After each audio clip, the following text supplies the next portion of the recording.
I love my chops from Amazing Playground. Oo nga, no? See that? Ganda, di ba? Tapos kiligili. Oo naman. Ang itim. Ano ka? Sobrang puti. Ako naman, Kinuha akong Axel. model eh. Axel. Okay, maganda din. Okay. Ang ganda ng damit mo, pero di mo malang nilaban, amoy gaas pa. Eh, ano ka? Bagong laba yan. Oh, hindi. Bagong laba. Hindi. Yan, Amoy ilang gaas. beses mo na sinuot? Hoy. Madam. 2009 nung huli ko ito sinuot. Parang Kayo pa ni Ron. Kayo pa ni- Monday, sinuot mo din yan. Ano yan, mga I can remember. 4th year niyo ni Ron. Maglaba-laba rin pag may time. Mabuhay, Luzon, Visayas, Mindanao, Mega Manila at World. Ngayon po ay araw ng Biyernes, ika-10 ng Oktubre, taong 2014. Simula na po ng pagbabago.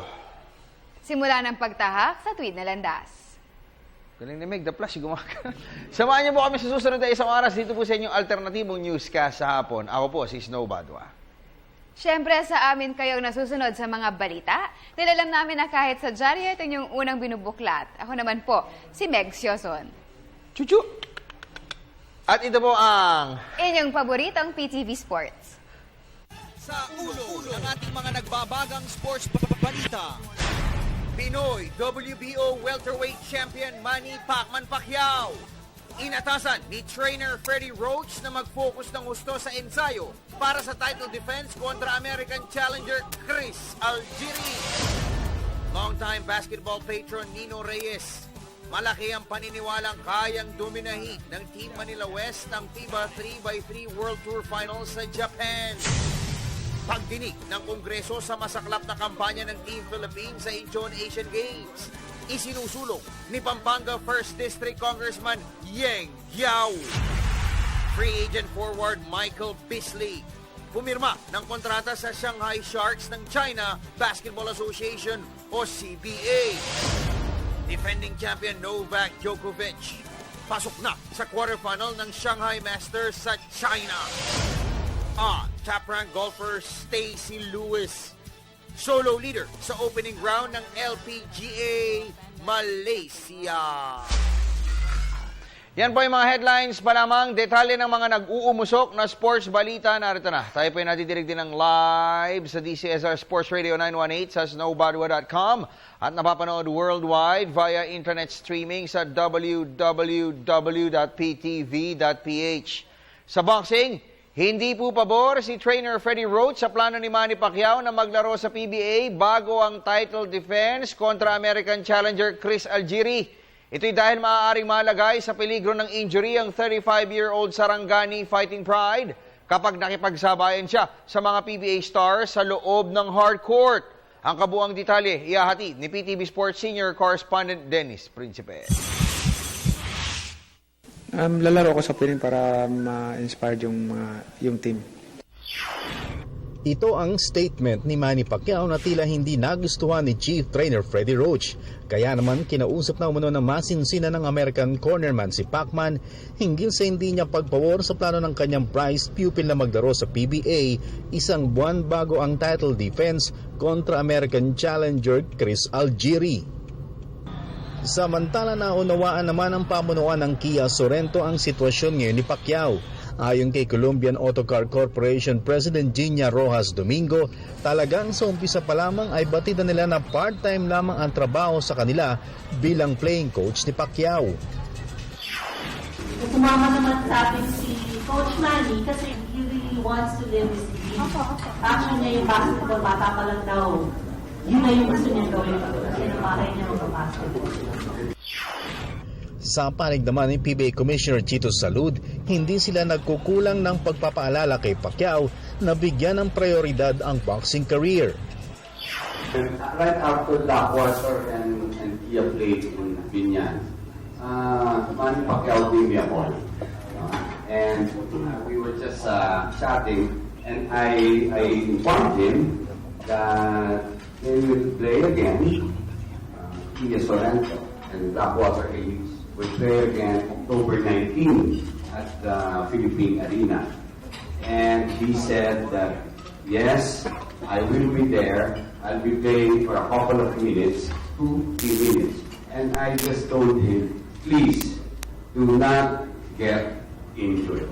Dahil hindi naman yan ang main main sport more. So I guess Manny is just fulfilling his dream, his real passion, pursuing his real passion of playing basketball, and it adds flavor. A lot of fans are excited to see him play. Manny is smart. He will not place his team, the league, and himself in a position that will be embarrassing. Itataya ni Pacquiao ang kanyang WBO welterweight belt sa matchup kontra Algerin sa Cotai Arena sa Macau, China sa Nobyembre 23. Para sa PTV Sports, Dennis Principe, Telebisyon ng Bayan. Sa boxing pa rin, parehong na problema sa official weigh-in kanina. Ang magkaribal na sina Pinoy hard hitter Denver Cuello at Thai fighter Jaipeth Chayong Jim. Ito'y dahil kahit ano pang pagpag ang gawin nila, ay kapwa hindi pa rin naabot ng dalawa ang required weight ng 108 pounds para sa kanilang laban. Narito ang report ni Sports Radio Manager Rick Yap Santos. May kaunting problema ang kinakaharap ang kampo ni WBC light flyweight contender Denver Cuello. Isang araw bago ang kanilang comeback fight kontra kay Thai journeyman Jaipeth Chayong Jim. Ito'y dahil bukod sa hindi naabot ng Pinoy hard hitter ang required weight na 108 pounds, ay tila tentative pa rin ang kanyang galaw sa ensayo. Pero paliwanag ng kanyang handler na si Aljo Haro, normal lamang ang ganitong klase ng problema. Sa tulad ni Cuello na na-lay off na mahigit 1 taon sanhi ng shoulder injury. Dahil hindi naman masyado na ganun dyan bro eh. Hindi masyado na limit eh. Dahil akala niya, kuha niya na. Ngayon nasa official scale na ginamit, over ng 2 pounds. Dahil yung timbangan dito sa room ni Denver, so 108 na siya. Pagdating sa official scale, pareha sila 110. Kaya okay na rin. Tiwala rin si Haro na malalampasan ni Cuello ang hamong isasalubong ng Thai rival, lalo pat ibinuhos umano ng 27 taong gulang na Ilonggo puncher ang lahat sa training camp. Sabik siya sa title ulit, kaya pisikapan niya talaga na ipanalo ito dahil guaranteed na siya na yung next challenger niya. Ang slugfest ni Cuello at Chayong Jim ay magsisilbing co-main event ng Clash of the Little Titans fight card sa Davao City bukas ng gabi. Para sa PTV Sports, Rick Yap Santos, Sports Radio 918. Lipat po tayo sa basketball. Bagamat di hamak na mas malalaki ang mga karibal, tiwala pa rin si long-time basketball patron Nino Reyes sa kakayahan ng Team Manila West na magkampiyon sa FIBA 3x3 World Tour Finals na magsisimula po bukas sa Sendai, Japan. May report si Ms. Ria Arevalo ng Sports Radio 918. Malaki ang paniniwala ni player agent Nino Reyes na kayang dominahin ng Team Manila West ang FIBA 3x3 World Tour Finals sa Japan. Ito'y kahit pasalat sa height ang koponan na binubuo ng mga PBA stars, kabilang narito ang kanyang prize dribbler na si Terence Romeo. Ayon kay Reyes, speed at aggressiveness ang nakikita niyang bentahe ng Manila West laban sa mga mas malalaking karibal. I firmly believe that we will be in the top. If we don't get the gold, at the very least we will get the bronze. If you notice when they played in Mega Mall, we were undersized. We were not supposed to be competing, but yet they are now in Japan. Okay, Terence, yes, and Terence defended someone who was twice his size, and we noticed that Terence has not backed down. I'm just hoping that this you can record. I'm just hoping that Terence does not burn himself out in Japan, because Terence plays 110% for every game. Sa kabila nito, may nakikita pa ring problema si Reyes sa team at ito ay ang maaaring kawalan ng chemistry ni na Romeo at ng mga kakamping sina KG Cañaleta, Ray Guevara at Aldrich Ramos. I absolutely think they do. The only thing I'm worried about is that they did not have enough time to practice with each other. Like I said, the Global Port just came home recently from Korea, and Terence had only 3 days to prepare. I don't know about Aldrich and KG and Ray Guevara. I don't know about how much practice they had before going to Japan. They left for Japan today. I don't know how much practice they had. So, that being said, as far as skills-wise, yes, we can compete. But practice, I don't know. Samantala, kasabay ng pagdiriwang ng kanyang 45th birthday kagabi, ay nangako si Reyes na aalaga ang mabuti ang career ng mga players na nasa ilalim ng SMTM Promotions. We are trying to do everything for them emotionally, intellectually, spiritually, and playing. Ibig sabihin, hindi lang sa basketball ang gusto natin para sa kanila, pero bumuhay nila, inaasikaso natin. Parang pamilya talaga ang turing sa amin. Tapos, wala. Parang kung dumating yung times na down ka sa sarili mo, andyan siya para talagang ibigay yung parang confident mo bumalik. Mabait, sinusuportahan kami sa kahit sa financial, sinusuportahan kami. Tapos, siya yung kumakausap talaga sa mga namin, sa kick team. Yan. Sobrang laki po ng utang na loob ko sa kanya. Na-resurrect niya po yung career ko kasi after ko pong hindi ma-draft, talagang wala na po akong plano maglaro nun pero sinabihan niya ako na huwag ako mawala ng pag-asa, ganun.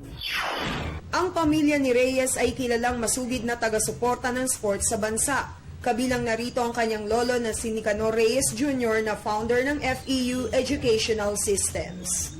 Para sa PTV Sports, Ria Arevalo, Sports Radio 918. Sa PBA, hindi na iwasan ni rookie guard Kevin Louie Alas na makaramdam ng pressure sa pagkakatrade sa kanya sa talk and text tropang texters. Ito ay dahil kabilang sa mga makakasama niya sa backcourt ng team ay sina star guards Jimmy Alapag, Jason Castro at Ryan Reyes. Nagbabalik si Ms. Ria Arevalo.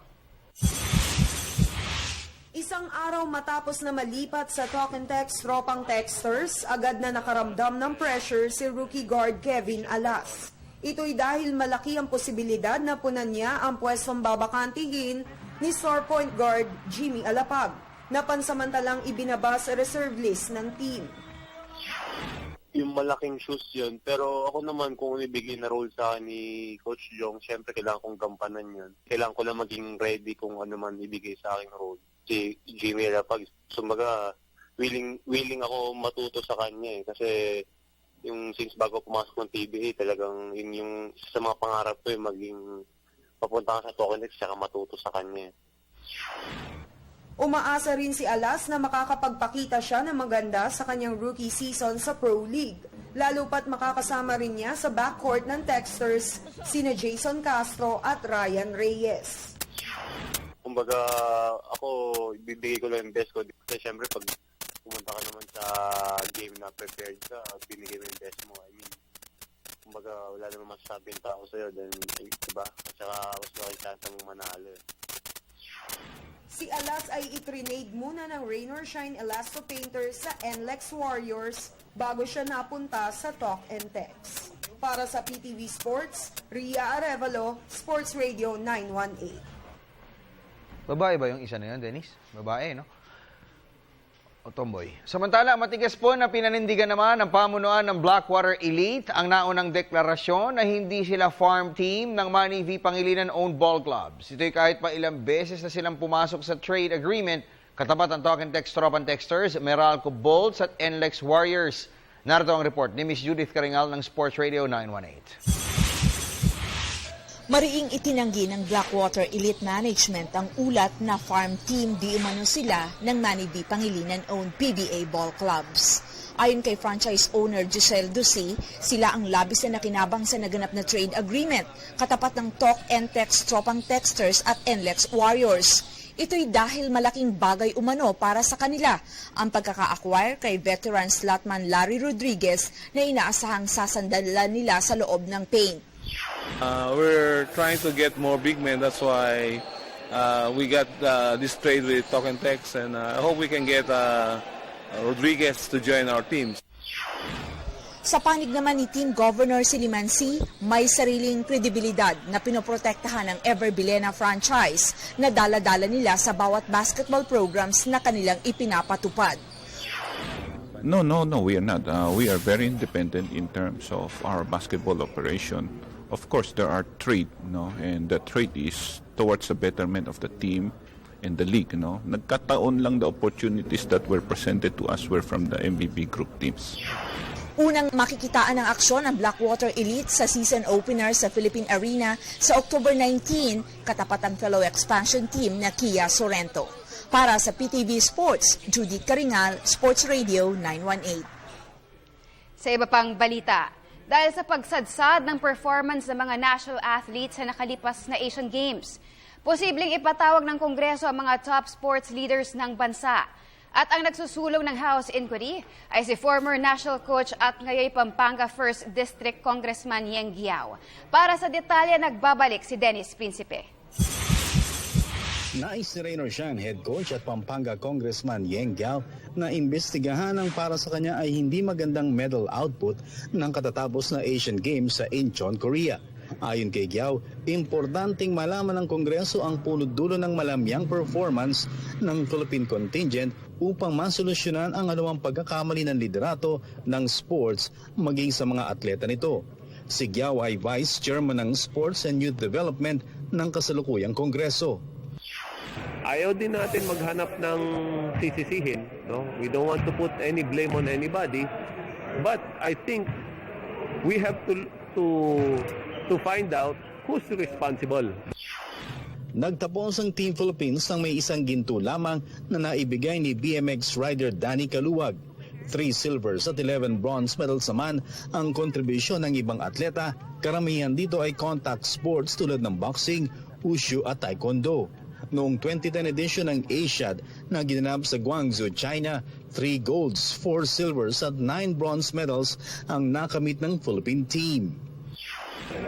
And I think we have to hold the NSAs accountable. We have to hold them accountable individually. Kung predict nila na isang gold medal, 2 gold medal, or 3 silver, 5 bronze, bakit wala? Samantala nakatakda magbukas ang susunod na kongreso sa October 20. Para sa telebisyon ng Bayan, Dennis Principe, PTV Sports. Sa kauugnay na ulat, binuweltahan naman ni POC President Jose Cojuangco Jr. ang mga bumabatiko sa masaklap na kampanya ng mga national athletes sa nakalipas na Asian Games. May report si Ms. Arian Malyari. Binasag na ng pamunuan ng Philippine Olympic Committee o POC ang pananahimik hinggil sa hindi magandang performance ng Team Philippines sa Incheon Asian Games. Sa panayam ng PTV Sports, hindi na itago ni POC President Jose Cojuangco Jr. ang pagkadismaya sa lahat ng kritisismong kanilang natatanggap mula sa mga observers at fans. These people that were cheated out of a position should be given encouragement na hindi bale. The country appreciates you. We will always be behind you. Hindi nakikita tayo itong mga nagsusulat at puro pintas na lamang nangyayari.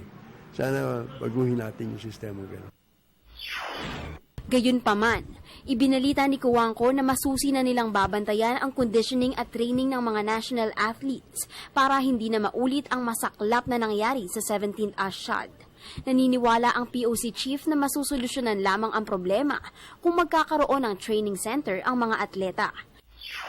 Well, talagang one of the things I'm really firmly convinced now, there's no way that we can really compete at the high level in the Asian Games like that unless we really change our system of conditioning. We're hoping that we'll be able to finally get a training center started. We'll try to get as many good coaches as possible, even for periods of only about 3 months or 6 months, para mabigyan sila ng mga additional new techniques. And I think this is going to be our immediate plan and consideration before we finally get to put up our own training center.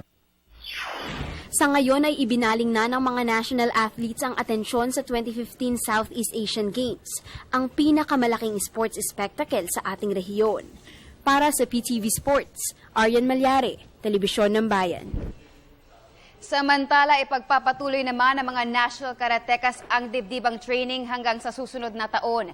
Ito'y kahit pa tinanggal ang Karate Do sa kalendaryo ng 2015 Southeast Asian Games. Para sa detalye, narito po muli si Ms. Arian Malyare. Inilatag na ng pamunuan ng Philippine Karate Do Federation ang kanilang plano para sa susunod na taon. Ito'y matapos ang kanilang kampanya sa 17 Asian Games sa Incheon, South Korea. At ayon kay PKF President Joey Romasanta, bagamat binakbak sa kalendaryo ng 2015 SEA Games ang Karate Do, plano naman nila na mag-imbita ng mga Southeast Asian counterparts para hindi mabakante ang mga national karatekas. Ang aming plano, kumbidahin yung mga Southeast Asian Karate Federation at kami magtatayo ng aming SEA Games, karate lang. No? Para naman hindi ka nga mawala sa pagkakaduktong-duktong na ensayo, itong mga, hindi lang sa ating atleta, pati karate dos, but also at the same time yung mga Southeast Asian athletes. Naniniwala rin si Romasanta na malaking tulong ang naging exposure ng mga Filipino karateka sa Incheon meet para makapag-adjust sila pagdating sa mga mabibigat na laban sa labas ng bansa. Speaking for karate, doon po sa karate, talaga namang una, contact sport yan no? Talagang sasakit ang katawan mo dyan. Hindi ka mananalo kung hindi ka, you have that one extra move. No? Sa karate, nakita rin namin yun. Sa kata, yung basics natin, the essential routines were there. But then again, pagdating mo doon sa ibang bansa, kagaya ng Japan, even Macau for that matter, meron silang extra ibang kilos na nakikita ng mga hurado na hindi natin nagagawa. Sa nakalipas na Asian Games, nakapag-uwi ng isang bronze medal para sa bansa ang Philippine Karate Do team at ito ay sa courtesy ni veteran internationalist May Soriano. Para sa PTV Sports, Arian Malyare, Telebisyon ng Bayan. Samantala, pasadaan naman po natin ang mga tampok na sports stories overseas sa report ni Ms. Judith Caringal ng Sports Radio 918.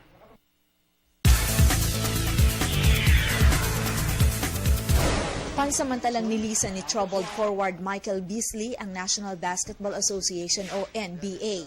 Kanina ay pumirma ng 1-year deal sa Shanghai Sharks ng China Basketball Association ang 6'10" dribbler matapos na hindi siya makasiguro ng pwesto sa roster ng Memphis Grizzlies. Huling naglaro si Beasley para sa Miami Heat noong nakaraang season kung saan nag-average lamang siya ng 8 points per game. Kaya naman non-guaranteed contract lamang ang pinigay sa kanya ng Grizzlies nang siya'y makihalubilo sa training camp ng team. Sa NBA pa rin, masa-sideline ng 6 na linggo si Oklahoma City Thunder rookie forward Mitch McGary. Ito'y matapos na mabalian siya ng buto sa kaliwang paa sa tune-up game kontra Denver Nuggets kahapon. Hinugot ng Thunder si McGary bilang 21st overall pick sa nakalipas na NBA draft at siya ay pumukol ng 14 points at humila ng 4 na rebounds sa laban kontra Nuggets. Sa tennis, buhay pa ang title retention bid ni Novak Djokovic sa Shanghai Masters sa China. Kagabi ay pinatalsik ng top-ranked Serbian star ang nakaduelong si unseeded Mikhail Kuskusin ng Kazakhstan 6-3, 4-6 at 6-4 tungo sa pag-abante sa quarterfinal ng hardcore tournament. Pero hindi naging madali ang panalo para kay Djokovic dahil nasagad muna ng husto ang kanyang talento bago niya na ikasa ang pakikipagsagupa kay 5th seed David Ferrer ng Spain sa round of 8. Sa tennis pa rin, pasok na si defending champion Samantha Stosur sa quarterfinal ng Japan Women's Open.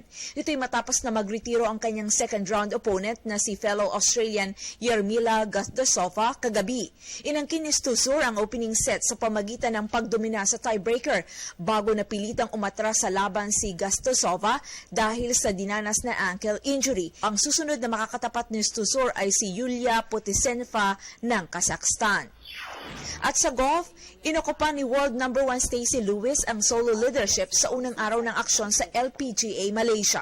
Kahapon ay pumalo ang 29-year-old American ng 6 under 65 sa Kuala Lumpur Golf Course upang lumamang siya ng one-shot laban sa South Korean quartet ni Yeon Choi, Hee Young Park, Yoon Hee Ji at So Yeon Ryu.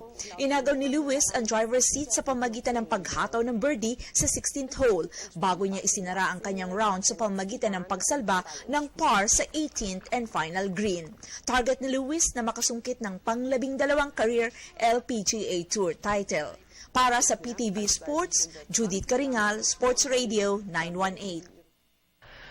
Sarap ng buhay mag-isa. Uy, ganito. Paalam tayo. Sa pagbabalik po natin, makakapiling natin mga kaibigan ang ating pong National Karatecas, pati na ang ating National Coach at ang Secretary General ng Philippine Karate-Do Federation. Kasama po mga kaibigan ang Ronnie Nathaniels ng PTV Sports. Sa pagbabalik ng aming programa. We're back mga kaibigan, PTV Sports Chat segment. Maraming salamat sa aking kumpare na isang magandang pag-intro sa akin kanina. No? Snow Badwa, na salamin pa lang Nap Gutierrez na ang dating. Salamat paring Snow. Okay, so like what paring Snow mentioned kanina, no, karate ang ating pong pag-uusapan, ang ating pong mga guests. And we know very well no, na kapag mga multi-sports events, contact sports, no, ang mga combat sports ang talagang, itong Asian Games, majority ng ating mga medals came from contact sports. Kaya naman one of our sport na pag-usapan po ngayon and in the coming segments ay ito pong karate. So joining us ay member din ng ating national team. To my far left, I see, ayaw ko maniwala pero ito ang pangalan niya Engin Stoner. Ano yung, may last name pa? Dagohoy. Okay. Engin Stoner, Dagohoy, magandang hapon sa'yo. Magandang hapon din, sir. Bago ko makalimutan, kwento mo nga muna, ba't gano'n ang pangalan mo? Ano bang story ng pangalan mo? Dapat Eugene, tapos parang nagka-error dun sa pag-type sa birth certificate. Kaya yun, hinayaan na nag-engine. Ayun, hanggang tuloy-tuloy na yun. Tapos yung Stoner? Yung Stoner, yun, kadugtong na talaga yun, ang pangalan ko. Eugene pala dapat. Eugene Stoner. Okay din. Parang foreigner. Oo nga foreigner, Engin Stoner. At sa kanyang kanan naman, ang isa po sa may pinagmalaki natin noong nakaraang Asian Games at hopefully pagmamalaki pa natin kasi sabi niya noon parang nagko-consider siya na medyo mag-retire pero with the way she performed, mukhang meron pang ibubuga si May Soriano pero ang tawag sa kanya magandang hapon. Good afternoon po. Okay, mamaya, kwentuhan tayo. At ang ating Secretary General naman ng Philippine Karate-Do Federation, kaibigan po natin, si Raymond Lee Reyes. Partner, magandang hapon. Magandang hapon po sa inyong lahat at sa ating mga televiewers. Okay, at ang reason naman kung bakit ang ating pong sport na karate ay nagde-develop because of our foreign coach, very Filipino actually, no? Itong ating coach from Iran, si Coach Ali Parvinfar. Tama? Did I get that right, Coach? Yeah, Ali Parvinfar. Okay, Coach. First of all, I'll ask you the first question. Coach, your thoughts about the performance of our karatecas during the Asian Games? What I was planning for them to do and what I was asking them, they performed around 90% above. So I am really happy about what they performed, but of course they are not all lucky to get the medals. But mostly you sent young karatecas, right? Actually, they have experience. Yeah. No, because the May and Nino Franco. Yeah, Nino Franco is also. Yeah, he also started young, right? He's around 29 years old. Yeah. Mm-hmm. Okay, and is this part of a future, tournaments that you're preparing for this Asian Games or? There's no more Asian Games for now. What I mean is some more competitions like World Championships. We have next month. Yeah, we have next month World Championship in Germany in Bremen, but they are not included. Okay. But we have a new players like Engin Stone Dagohoy and Jason. All right. Jason Macalay. Okay, and Segjen, ikaw naman as Segjen of the sport, the NSA, ano bang grade mo nung nakarang Asian Games natin? Actually, yung maganda na yun, we performed better than the last 4 years Asian Games. Kasi 0, at the same time, that time, hindi kami nakaangat ng mga levels. Kahit na first fight, talo agad kami. Pero for this point, inayos namin yung program namin, yung aming activities, and with Coach Ali here, tumaas talaga yung level. Kita mo si Nino, naka 5th place pa. Tapos Mae got our first bronze. Kaya napakaganda nung nangyari. It's a good performance tsaka yung paghihirap nila, nakita naman natin. Si Mai nga, nagkukwento kanina na yung pagkain niya, nahihirapan siya. Pagkatapos din, nahihirapan siya ulit kasi may tama siya. Okay. And ikaw naman, Mae, yun nga, before yung start ng tournament, nabanggit mo na parang medyo nag-isip ka na rin. Pero nabanggit nga ni Sec dyan na ikaw yung first medalist after long time. Are you now reconsidering yung whatever plans na meron ka?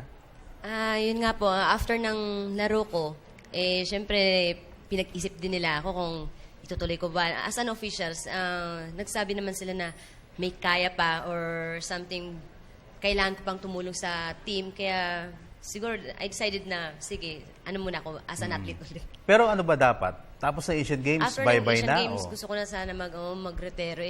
Sa ngayon, ano sana plano mo pagkatapos? Coaching? mag-a-apply o po balik? ako sa coaching staff. Coaching, Opo. okay.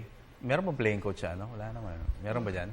Mas maganda kasi na Focus siya kasi mahirap talaga mag-coach at the same time maglaro. Aha. Pero with yung standards niya, makakatulong doon sa team, especially sa mga bago. Kasi we're planning to get new artists na yun eh. And then with Mai Soriano here, yung mga Nino Franco, makakatulong sila yung exposure nila, matatransfer nila din sa mga players na to. At the same time, mag-experience sila for the team. Okay. So, Mai, anong target mo ngayon? Yung SEA Games? Sa ngayon po kasi walang SEA Games yung karate. Wala nga Hindi pala. included. Okay. Opo, medyo rest. Confirm na ba? Talagang wala yung Okay. So, paano? Sa ngayon kasi ang next na tournament is, ito nga po yung Germany. We're not included nga kasi give chance to medyo bata sa amin. Okay. Kaya, yun sa ngayon, wala pa. Wala pa kayong Actually, may event kami. Hindi pa namin kasi na-announce sa kanila. Dahil wala kami SEA Games, meron din kaming pinaplano sila Sir Joey na Southeast Asian level category. Lahat ng Southeast Asian na group, imbitahan namin para maglaro ng Dito. same event. Lumaban. Okay. Now, engine. Let's start your engine. Apa. Ikaw naman, ano bang, kasi lumalabas for this year, medyo hindi ganoon ka-prestigious ang sport na karate because wala nga SEA Games. So, kasali ba ito sa Germany? Yes. So, paano? Sa ngayon, focus sa training. Tapos, yun nga, mas nakakatulong yung mga seniors namin kasi nagbibigay sila ng advice. Tapos sa training, anong dapat gawin. Kasi yun nga, marami silang exposure sa amin. Tapos, yun, si Sensei Ali naman, ginagawa niya lahat. Lahat ng, pwedeng ituro niya sa amin, ginagawa niya. Ano ka ba? Kata? Or... Kumite po. Kumite? Sa sparring po. Sa sparring, okay. So, bago ka lang ba or matagal ka na rin sa 2012. Halos bago lang, okay. Now, Coach, this Germany event, if ever, what is our objective? And is this part of a long-term plan? Or will you just focus on this Germany event? This is just event that we participate in that, so we can just test our athletes. So it's a really big event, but at the same time, it's really good test for them. So we will find them. For example, like Engine, he improved a lot since last 2 years. So we are going to test him for this big event. And how big is this event? All the champions around the world are there, and it's really strong and really strong. World champions? Yeah, all of them, from all around country, not only Asia, all around the world. Okay. Now, Sagyan, ikaw naman, siguro mabanggit mo sa amin kung sino yung lineup natin, kung meron na. Actually, for this Germany event, bali, mag-expose kami ng 4 na athlete, which is si Engine, meron pa si Arriba, si Jason Makaalay. Engine, Arriba! Yeah, Arriba, tapos Makaalay. On the go. Makaalay. And Repalda. May mga magaganda yung mga pangalan. Repalda. Oo. Kaya maganda yung namin, yun ang program namin kasi yung athletes natin ginawa, yung nagpunta ng Asian Games, they do their best. At this time naman nagdadagdag pa kami para lumaki ang pool natin for international pa. And ano nga yung pangalan nun sa Germany? Ito yung World Karate Championship, WKF, World sa Bremen, Germany. Okay, so talagang World Championship. Ito talaga yung pinaka-world namin. May chance tayo ba to have a world champion? Yeah, we try our best here kasi totoo lang, napakahirap nito, no? Pero talagang ginagawa namin ng lahat kasi hindi naman puro panalo para umangat eh. We need exposure like this talaga. Like yung formula namin before, dahil pinagbigyan kami ng PSC and POC na makabiyahe, unang-muna natatalo kami pero but this time, habang tumatagal, dumalagdag. Nakakapanalo na. Yes. Kaya totoo importante rin ng exposure. Ano ba yung farthest position na nakuha natin sa World Championship? As a World Championship, I think dun sa record kasi, katulad ni OJ De La Santo sa kata, He got 67 in the world rank. Okay. As individual, kasi as individual to eh. And I think si Mae, I think nakakuha yata siya ng 27 before. Okay. And then kung hindi ako nagkakamali, si Princess Ilanan got 14. Okay, yun. Yes, Yun na. kasi naglaro siya that time, nakakuha siya ng ranking. Pero pag hindi ka kasi lumalaro, nawawala ka sa ranking. Okay, so this is a major step to make it into the rankings, itong World Championships Yes, in Germany. makakatulong to a lot. Especially makikita ka ng mga ibang bansa na nagpe-perform ka. Kahit natatalo ka, at least makikita mo umaangat ka kasi lagi kang umattend, lagi ka nananalo ka na rin afterwards. Kasi hindi mo may expect yung mga bago. Magbibigay ka agad ng medalya. No? Pero at least good game. And I think Sensei Ali is doing his job very well. Okay. Kasi talagang nag-improve yung mga atleta namin. Alright. And hindi lang naman yun, meron din kami support kasi nandiyan din yung aming mga local coach na binigay sa amin din ng PSC, yung mga regional coaches. Because of that, dumadami yung mga pool namin dahil sa kanila. Okay. Now, if ever, ano magiging involvement mo rito sa preparations ng mga karatekas papunta ng Germany? Yun po, bali sparring partner sa kanila. Tapos, konting advices, yung based na rin sa experience ko sa Asian Games. Yun siguro pong maitutulong ko sa kanila. At saka yung ma-boost up yung fighting spirit nila na yun. Kasama ka ba sa Germany? Hindi po. Ano nga highest, ano yung rankings mo? 20 ba? O ikaw yung 27. 27. Kailan yun at gaano kahirap nung mga ito? 2000... Busan. Hindi ko na ma-remember. Busan, 2006 ba yun? Actually, yung mga... Kasi ang World Karate namin, may ranking yun. Okay. Yun, pag sumali ka naman K1 events sila, mararank ka as individual athlete. Alright. Si Engine, meron ka na bang objective or target? And if ever, gaano ka ka-familiar dito sa World Championship sa Germany? Sa ngayon, ang pinaghahandaan namin is yung speed, tapos tactics. Tapos yun, may mga kilalang mga karateka na maglalaro, yung mga world champions. Like sino? Can you name one or two na kilala? Sa weight category ko, yung Hapon, si Ryotaro Araga. Siya yung silver medalist. Tapos yung taga France na si Kenji Grilon. Sila yung mga... Tapos yung yung Azerbaijan na player. Sila yung mga top 3 na nasa weight category ko. Pag nakalaban mo yung Japan, Engine, Toyota. Diba? Engine. Coach Ali, lastly, who's our best bet for this World Championships? Really, I cannot tell you. It's all about the pool pairing, but what I told you, it's hard work and performance. It's not about losing or winning. First, do your best for best performance. Then, whatever happens, it's. But do you have a timetable for us to produce a world champion, like in the next 3, 4, 5 years? It's possible, but we have to really bring more athletes. We have a lack of experience. Athletes. With experience, and we have to make new athletes. Okay. Yeah. Like a training pool. Yeah. All right. Okay, Coach, we're running out of time, but before we end, maybe you want to say something or thank someone? Yes, I would like to thank all the supporters like POC, PSC, and our Xian Kai, PKF, and our cute Secretary General, Raymond Reyes. Thank you to all. Okay. Sekjen. Thank you po, supporter ng PTV4 and Sports Radio, yung mga tumutulong sa amin. Salamat po sa pagtulong niyo sa pag-angat ng karate. At the same time, pinapasalamatan namin yung mga Xian Kai namin, si Kaicho Vasquez, Renzi Romel, si Kyoshi David, si Kyoshi Franco, si Kyoshi Eman. Yan po, maraming salamat po sa lahat. At the same time, yung POC, PSC, ang laki ng tiwala nila sa amin, kaya nabibigyan nila ng pagkakataon na lumabas. And Sir Joel Masata, one of the best person na tumutulong sa amin. Thank you po. Salamat po. Ano yung Kyoshi? Kyoshi David at Kyoshi Franco. Ano yun? Ano yung title yan sa karate kasi? Akala ko Kyoshi. Kyoshi City. Kyoshi. Si Renzi Romel yan. Okay na. Sige, si Mae. Wala na po akong masabi. Nasabi na po na lahat. Nagpapasalamat na lang ako po sa, yun na po yung tumulong po sa amin, PSC, POC, lahat ng program na binigay sa mga atleta. Napakaganda po sa umangat yung kumbaga yung performance ng mga atleta talaga. Okay. And the man I will never forget because of his name, Engine. Maraming salamat po sa mga supporters ng PKF NSA. Tapos sa magandang programa ng PSC, POC na ginagawa nila, na binibigay nila sa aming mga athletes. Alright, sige. Turn off na engine. Oh. Sige, sino ba? Amin na.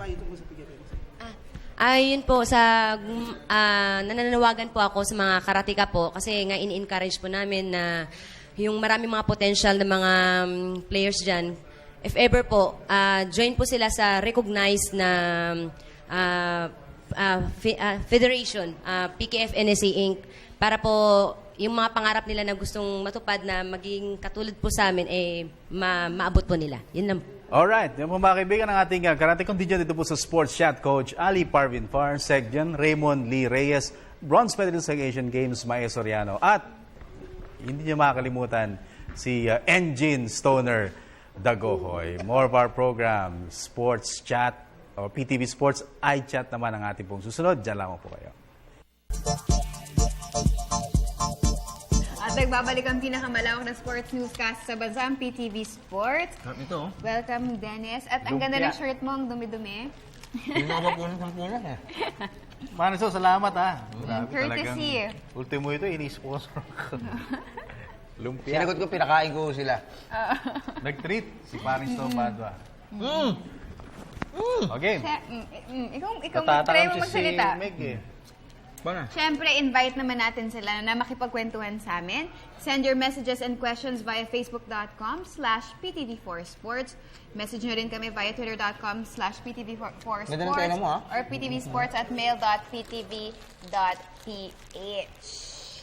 Yun.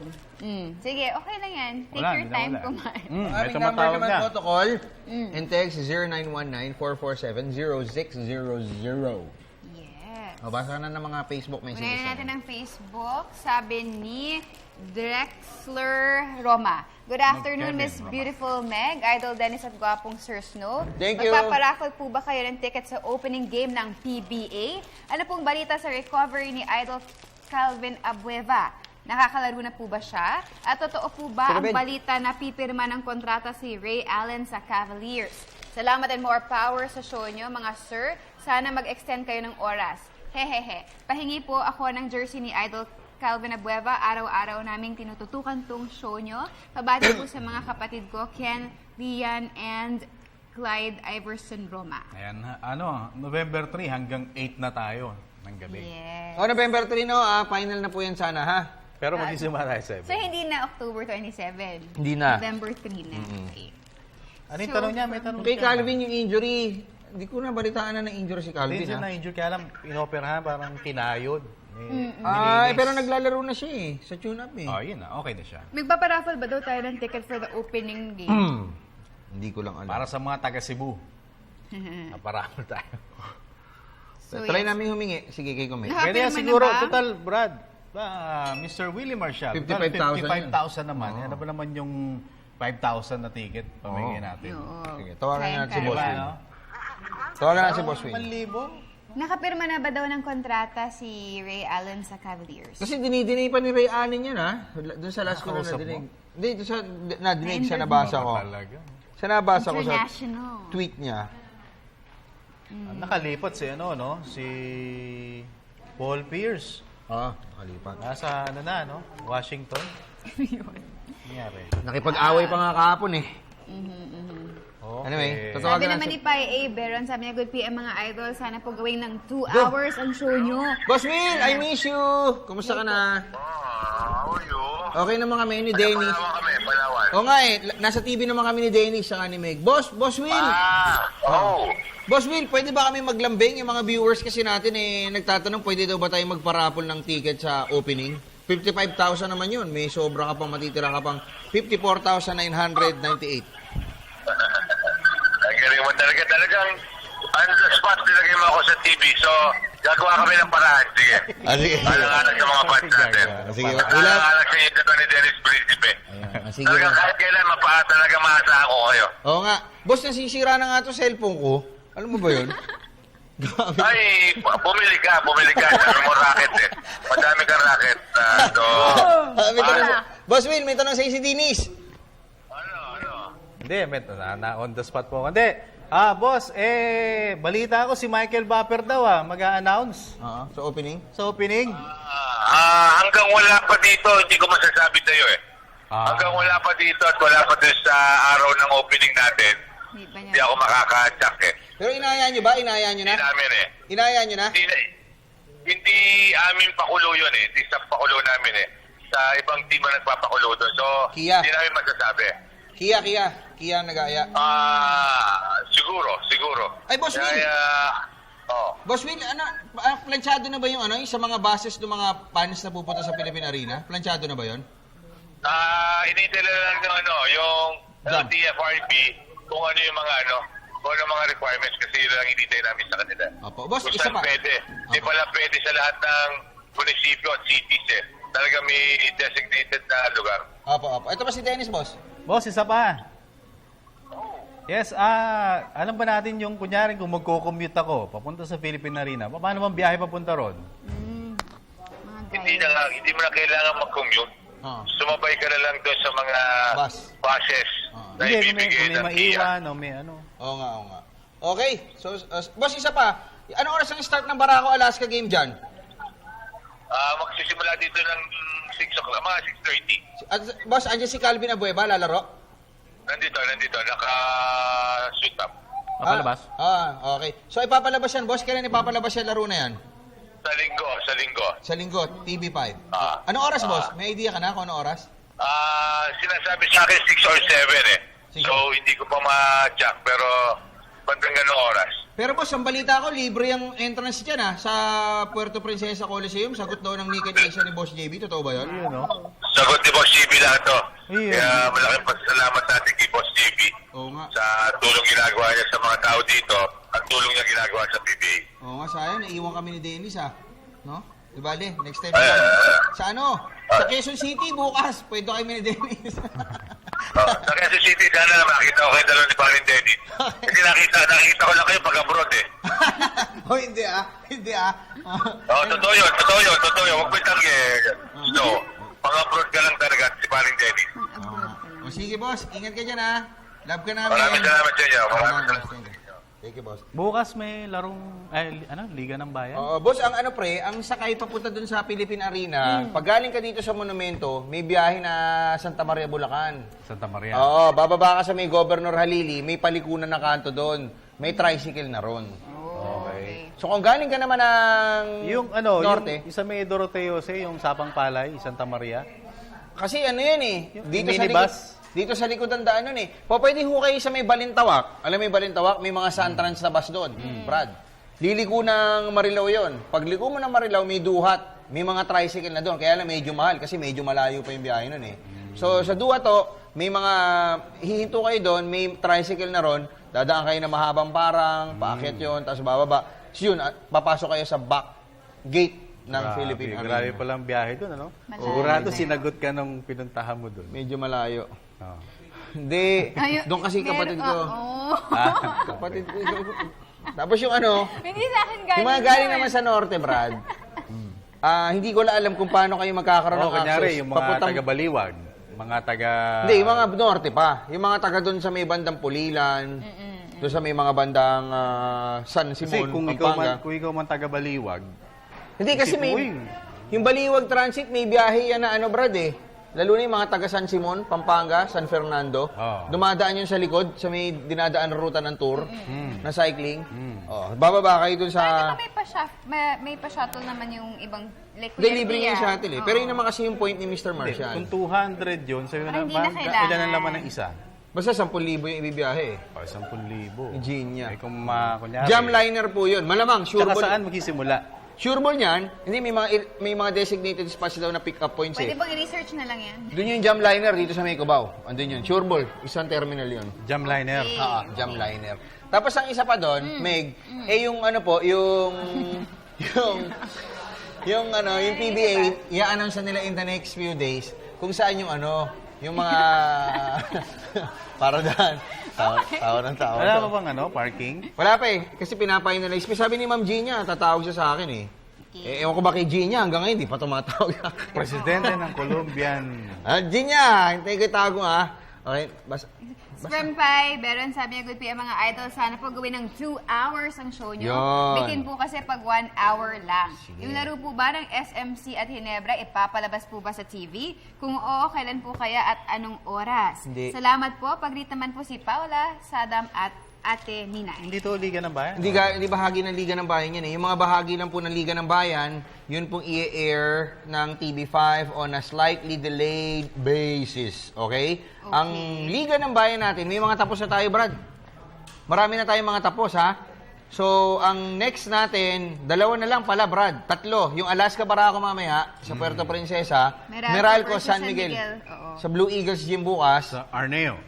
Tapos, Global Port. sa linggo, Global Port versus Talk and Text. Legazpi. Uy, wala na tayong oras. 6 o'clock. Bilis, ah. Pwede ba isang caller lang, Casey? Hindi kami nakapag-caller eh. Isa lang, direk, ha? Okay. Wag na raw. Casey? Isa lang? O, isa pa. Okay. May caller kami ngayon.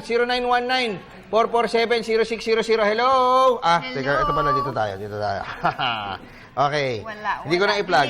Okay. Hello, sir. Hello po, magandang hapon. Ay, naputol siya. O, ito na.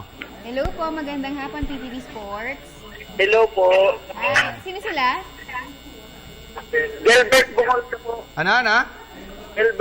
Gilbert. Hilbert, saan ba maingay? Diyan sa inyo o dito sa amin? Yung TV ko. Dito sa amin maingay, no? Sa studio. Opo. Okay. Ano mapaglingkod namin, Hilbert?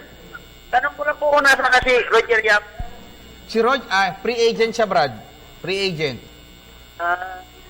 Wala pa siya team. Alam ko, semi-retired na to eh. Pero may kontrata pa yan, binabayaran siya, di ba? Ng Barako. Alam ko, tapos na ngayon eh. Ngayong August. Alam ko, pinagtatry out nga siya dati sa Kia tsaka sa Blackwater. Hindi siya tumuloy. Ayaw niya. Alam ko, type siya ng Blackwater eh. Ano pa? Pre? I don't? Hello. Hilbert? Are you still there? Hilbert Lowa. Wala na si Hilbert Lowa. Wilbert pala yun. Wilbert Lowa yun. Okay. Next caller tayo. Wala pa yung news at 6, ano? Nasa despedida pa yata ni Attorney Mark Castrodes sa program. Last night na po ni Attorney Mark sa news at 6, ha? Kaya, let's make the most out of it. Ayan, no?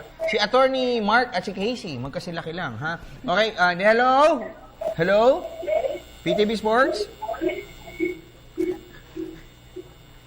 Hello? Yung iba tumatawag lang tapos pakikinggan nila yung boss Boses mo. natin.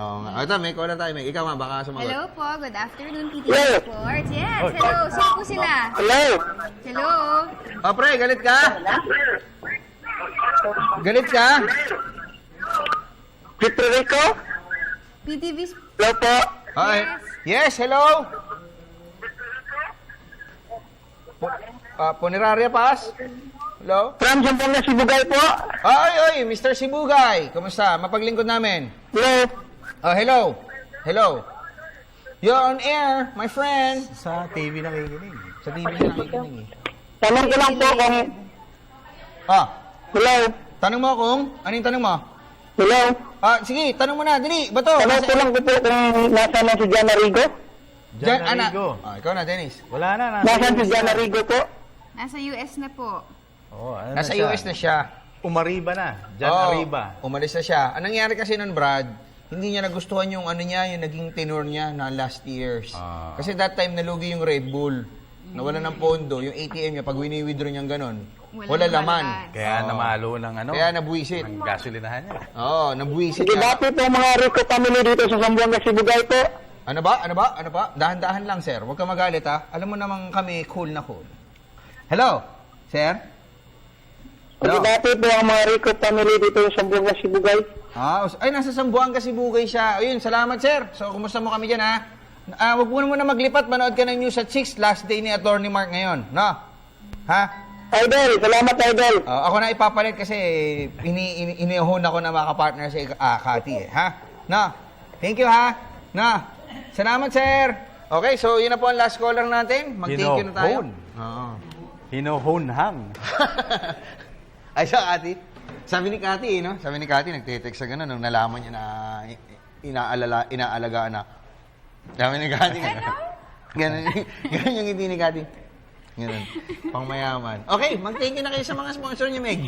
Siyempre, maraming salamat kay Mr. Amis Tumang ng amazing playground for our amazing jerseys and jackets. Sir J.Lo Serra for hookup watches. Sir J.Lo of Everbillion and Bob's Jeans. Kanken Marcel Graphics, and of course, my Jewelry Box. Okay. My wife, Winnie. Love you. Prince Ian, Prince Zoe, Ate Brenda, Mami Base, Daddy Dan, tsaka si Mami G. At happy birthday kay Boss Nino Reyes. Oy, Boss Nino, happy Belated happy birthday. Okay, ako naman po. California View. Salamat po sa Barakabulan Energy ko na Mr. George Show, Michael Joseph Cho, Paul Chua, Mr. J. Lianos, Boss Rafi Kasyawat, kay Ma'am Cherry. Salamat din po sa Globe Telecom, Mr. Giselle de Guzman. Sa Everbilena Cosmetics at saka sa Blackwater Elite. Kaya po ang gagwapo namin, tsaka ang babango. Mr. Giselle Dusi, Miss Kitesi, Miss Denise, Mr. Siliman C, Boss Johnson Martinez, Kuya Mike Lim, may laro kami ngayon. At saka sina Mr. Rudy Yu at Mr. Wilbert Low at syempre kay Mr. Jerry Cheng ng Hookup at saka ng Macbeth. At thank you rin sa Axel 360, Mr. Will Ortiz, Philip Golo, Willa Rosa, Jacob Manlabas, Arvin Roa, kay Mr. Amis Tumang na Amazing Playground. Amis Tumang. Thank you. Sa mga sponsors pa namin, thank you, Sports Radio. Kalas na tayo. Ako po yun yung Coach No Badwa. Next, Yoson. Dennis Principe. Tabayanan po News at 6, Miss Cathy San Gabriel, Ralph Abina at last day na niya sa news, si Atty. Mark Castrodes. Mamimiss po namin siya. Papalit yata si Ray Langit. Live po yan sa Radyo ng Bayan, 738.